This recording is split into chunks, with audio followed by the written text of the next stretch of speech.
আজকের গণিতের ক্লাসে সকলকে স্বাগত জানাই। আজকের বিষয়বস্তু সরল রেখাংশের প্রান্তবিন্দুতে লম্ব অঙ্কন।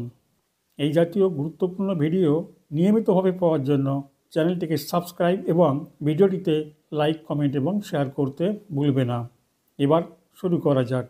এখানে স্মরণ রাখতে হবে, আমরা সরল রেখার প্রান্তবিন্দুতে লম্ব অঙ্কন করতে পারি না, কারণ সরল রেখার কোনো প্রান্তবিন্দু থাকে না।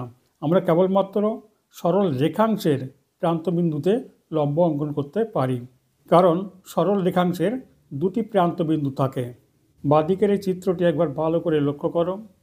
এবি সরল রেখাংশের বাম প্রান্তে অবস্থিত এ প্রান্তবিন্দুতে লম্ব অঙ্কন করা হয়েছে। এখানে এবি একটি সরল রেখাংশ অঙ্কন করা হলো।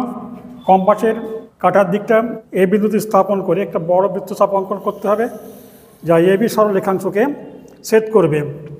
এবি সরল রেখাংশের এই ছেদবিন্দুতে রেখে পুনরায় উপর একটি এবং এরপরে আরেকটি বৃত্তচাপ অঙ্কন করতে হবে, এবং প্রথম বৃত্তচাপ থেকে উপরের দিকে এবং দ্বিতীয় বৃত্তচাপ থেকে আরেকটি বৃত্তচাপ অঙ্কন করতে হবে।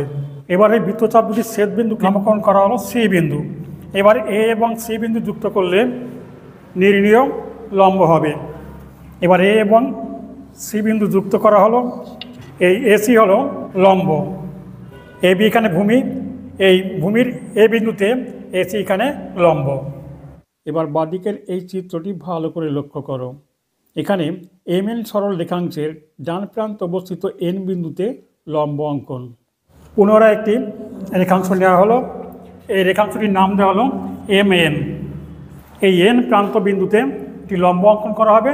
তার জন্য প্রথমে একটি বড় বৃত্তচাপ নিতে হবে, যা এই এম এন রেখাংশকে ছেদ করবে।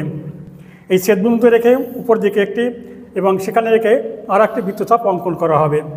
এবার প্রথম যে বৃত্তচাপ যেখানে ছেদ করেছে, ছেদবিন্দু থেকে উপরের দিকে একটি বৃত্তচাপ, দ্বিতীয় ছেদবিন্দু থেকে উপর দিকে আর একটি বৃত্তচাপ অঙ্কন করা হলো।